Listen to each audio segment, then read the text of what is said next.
Hi, I'm Niki from Hospitality Table Cornwall. I'm excited to share with you a conversation with Elly Owen. Elly Owen is a wine consultant and now Group Sommelier for Paul Ainsworth.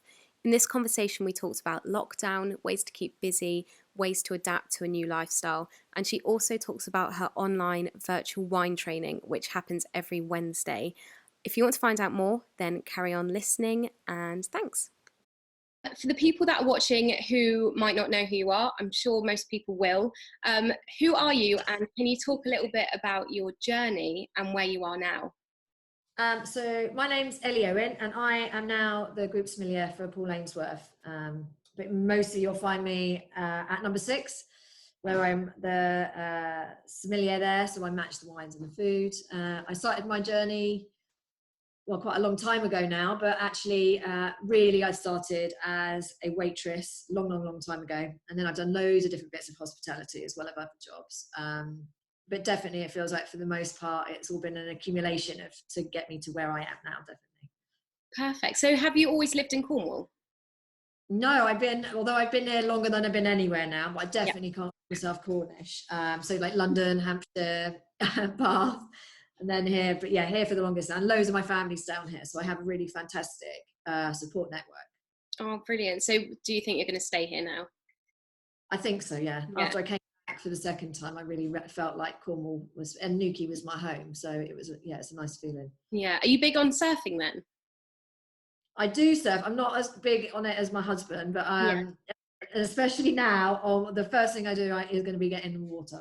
Yeah, I was going to say that because obviously now we're all stuck inside. Being in Cornwall is very difficult because we've got so much space and so many places to go, and it's also close, but we obviously can't be in our cars traveling to these places. Exactly, yeah. And the sea's like down the road, but I mean, it's like what, a 15-minute walk, but to get down with the wetsuit and the girls and the surf and stuff, it still don't really feel that appropriate right now. No. Are you still like going on walks to the beaches though during quarantine? That's like your hour a day. Yeah, definitely. And I've been doing more fitness at home than I think ever was possible. Yeah, I think a lot of people are, I think a lot of people, like I don't do fitness at all, but I have done more fitness now than I have ever done. Yeah. So I did the Joe Wicks one with the girls yesterday, and I in her today. You know what? I watched it and I was just like, I can't do that. I can't do that. The girls were like giving up. I was like, come on. It's good. I'm going to do it again tomorrow then when I've healed. Yeah. So what else are you doing at home, like during quarantine, to keep busy? Because obviously going from a very busy hospitality lifestyle to now being at home, especially with children, how are you filling your days? I'm sure your days are filled with looking after the children and keeping them busy. Yeah, it is. And I think that's, but the thing is, for me, it's always like, I always feel like I'm trying to judge. Well, it's if you have children, especially in this industry, you're judging all the time anyway. But so for me to have this time with the girls is actually a complete gift. Do you know what I mean? Like I'm here with, I couldn't really ask for anything more. But but you have good days and bad days, and I'm now not just at home being mum and doing all the nice stuff and being able to go to the beach. I'm mum who's got to try and keep them active and do things with them and stuff like that. But I've actually quite embraced it, and they seem to be quite enjoying it, so it's not been too bad. Yeah, I think it makes you appreciate like the little things. Oh God, so much. I don't mind things like cleaning the house, but now I'm stuck in the house and I have to embrace what's around me. I'm like, I'm just cleaning so much non-stop and I'm loving it. It's really weird. I'm like sticking on a podcast, cleaning the house, and I'm like, this is just amazing. I never thought I'd say that, but it's really weird.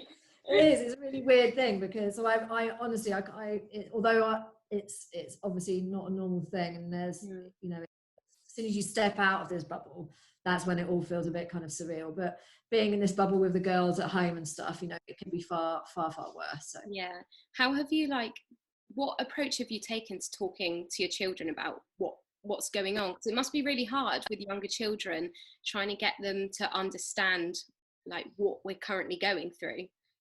I think the interesting thing about so it might be quite unique, is that because we're so busy, so the girls, so like I said, I've got a great support network. My mum looks after them, Chris's mum, when she's, so we have this, they love being at home. So at the moment, they're still really kind of embraced it. But my policy with the girls for most things is to be honest. So they don't feel like I'm hiding anything from them. They're a bit frustrated because they couldn't play on the street yesterday, but God, that's like, one little thing. So I'm honest with them about it. Yeah. So even if I think that it's quite scary, and they're curious about it, and I answer them honestly.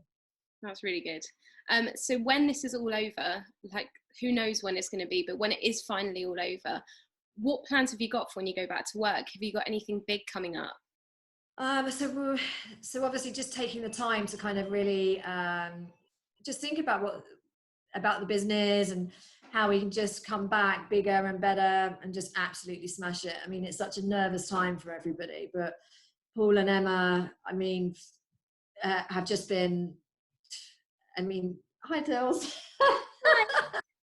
Have just been so amazing for all of us. Yeah. So it's just going to be so nice just to get back with everybody and just kind of just work on the next kind of phase of the business, which is a bit of an unknown. So it's quite hard to make like definitive plans because we don't know when they're going to happen. But everyone's been really positive. Everyone's really looking forward to get back to it, and then just kind of like, yeah, just to relish the time, to reset, and just absolutely smash it when we get back. Yeah, I think it's just all the unknown at the moment, isn't it? And just not knowing what things are going to be like when you get back. And it's kind of just everyone getting back on their feet and getting back in that routine of being in a busy environment, which I think is going to be the main thing, isn't it? Yeah, and it's definitely, you know, like I've just done what we spoke about before, like I'm just trying to do some like utilize the time, utilize my skills to kind of get people involved in wine. You know, people are still drinking it at home and kind of giving that kind of stuff. So and to use my skills, you know, I love teaching people and things like that, and we've been so busy, so maybe kind of reset and just kind of really bring that back to the forefront of what I do. Yeah, you're doing something really interesting online, actually. You're doing some online wine training. Can you tell us a bit about that? Because I know a lot of people would be super keen to get involved with that and know a little bit more. Well, it just sort of started off just to kind of keep the staff kind of motivated, you know, we're not getting anything for it, just kind of to communicate with everybody. And I just thought, well, actually, I'll just open it up, because what a nice way when everyone else isn't doing anything to kind of get people to think about wine, and to kind of break it down so they can learn about it, because it always is so vast that people kind of feel a bit bewildered and think, oh, I can't really do it. Whereas if I've got the time to kind of teach people about it, then maybe people have got the time to kind of have a look at it a different way. Yeah, awesome. So for people who are drinking wine at home, I'm sure it's a lot of people. Yeah, I think 1 o'clock suddenly got a bit earlier for most people. What are your top 3 wines that are quite easily accessible for people who are still going to the supermarkets or ordering online? What wines would you recommend? I probably would suggest, actually, I know that that might not answer the question in reality, like in the first part, but actually the wine merchants are doing a real fantastic job of trying to get wine to people. Yeah. It wasn't one of the first ones which is allowed to stay open, but now it is. So actually the wine merchants are doing a great job of getting wine to people. So I probably would suggest you go to them and just ask them the question, tell them what kind of wines you think you like, and they'll be able to put together some stuff for you. So kind of, so that would probably be the first tip, is to go via them. Mm-hmm. We got some really fantastic ones down here in Cornwall. So I would utilize our kind of wine merchants. And the wines I'd go for, I mean, it's easy for me to say, but I probably would say go for grapes you don't really know. Mm-hmm. So if you haven't heard of them, then they probably tend to be, they normally have to punch above their weight because they need to be better than the other ones to represent value. So go for something you haven't heard of. Read the back of the label. Like, it's not, I mean, lots of it's their sales pitch, like, but actually you can get loads of information from that. And to sort of think about, what kind of style of wine you like, and then kind of look from that would be probably quite good. I think that's why I'm so excited to jump on with your training, because I always drink New Zealand Sauvignon Blanc, no matter what. And I think I really like it, and I think it's my favourite, but I also haven't really looked into why I like it. And I think it would be interesting to find out like the grape variety and like definitely, whether it's dry or medium and things like that, and work out what I actually like so that I can explore new wines. And I think a lot of people are probably in the same situation as me, where they just go to the supermarket, look for something that's on offer and not really know too much about it when they're buying it. And I think the New Zealand Sauvignon Blanc is one of those ones. It's like a bit of a, I mean, we did Sauvignon Blanc last week, but before that exact reason, it's a really popular grape variety, and it's really, really dependable. So everyone's money is precious. Do you know what I mean? Even if it's a $6.99, $5.99, whatever, a bottle of wine, it's still, you're still investing in that. But with those kind of wines, it's like they're dependable. You know exactly what you're going to get. So you know if you like it, you're going to like the next one. It doesn't matter whether it's the same brand or a different brand. And they've done a fantastic job at that. So yeah, hopefully this will kind of make you understand why you like that grape variety, and then give you kind of examples of other ones that you could try. Yeah. So how have you found this whole situation of going from a super busy lifestyle for being back in a very kind of quieter time? I know it's such a huge difference. Is there anything that you've done to kind of keep yourself grounded, and any tips you have for anyone else who might be struggling with that? Yeah, so I mean, we mentioned like the fitness. So with the girls, obviously that's really important anyway. We've definitely been making the most of our kind of like being able to get out the house for once a day. And then things like trying to buy food locally, and it doesn't always work, but actually loads of like fresh produce, and then getting stuff that I wouldn't normally cook with. So thinking, and I am absolutely not a chef. I don't read cookbooks, but I am like a cupboard cook. You know, I'll look in my cupboard and I'll be able to cook with most things. Yeah.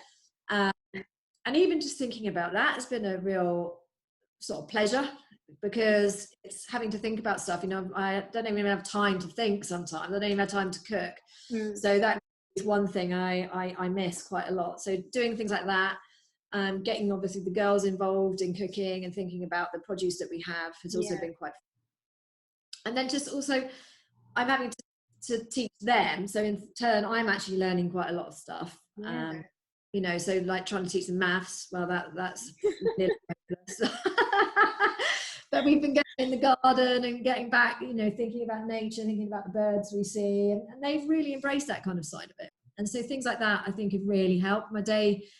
I don't feel trapped by these four walls. I've just tried to embrace the fact that we're lucky to have them in the first place. And actually girls, they kind of, you have to bring things back down to a level, and they don't see it like that either. So I'm really lucky in that way. Yeah, it's nice. It's like bringing things back to basics, and like the things that you might normally take for granted, like you say, cupboard cooking. I'm exactly the same. I don't ever follow a recipe. I just like, I'm just going to put these things together and see what happens. And it usually comes out okay, which I'm quite surprised at. It's like things like that, and just taking like a couple hours out of your day just to really embrace what you've got around you. And it's so nice that you say that you don't feel trapped between your four walls. It's like feeling safe between your four walls. And I just think that's so lovely, and just spending time with family and just embracing just what we've got like so close around us. Exactly. And a friend had quite a nice little tip. I haven't done it yet, but she had a jar, and they've put things that they will do as soon as this is over. They put in the jar the things that they're going to do. Oh, that's nice. That's a really kind of sweet idea, that if people were feeling a bit kind of like isolated or trapped or the children, I thought it was a nice way to kind of be really hopeful about what it means when this is all over. Yeah, it adds some excitement as well, because obviously with the uncertainty, no one really knows what's going to happen next. So it's having something to look forward to. I was meant to be on holiday. It's pretty gutting. But I just feel so lucky that we live in Cornwall, and we can just fully embrace like our amazing beaches and just going on long walks, and like not all is lost. And I think that's so important for people to remember that there's still going to be a life after this. This isn't going to last forever. No. So but yeah, thank you so much. I think how amazing it's going to be when everyone's going to be able to have a few drinks together and honestly see people. I am waiting. It's going to be such a big party. It's like the pubs and the garden parties, and it's just going to be like one huge celebration. I genuinely think we are going to be so much stronger from this, and I am so excited to get out on a Saturday night and everyone just being so excited to finally be out. I know. God, Niki's going to be absolute carnage. I know. It's going to be kind of carnage. Oh no, I'll probably stay away from Niki for a few weeks. Down a bit. No, it's going to be great. So. Yeah. Cool. Thank you so much for chatting to me. I'm really excited for the wine training as well. So if get involved. Yeah, definitely. So people can send you a message and get involved. I will be there, and I'm sure loads of my team will be there as well. We're all super keen really good to find out about let's do it. Thank you so much, Elly. And I'll speak to you soon. All right, bye darling, bye.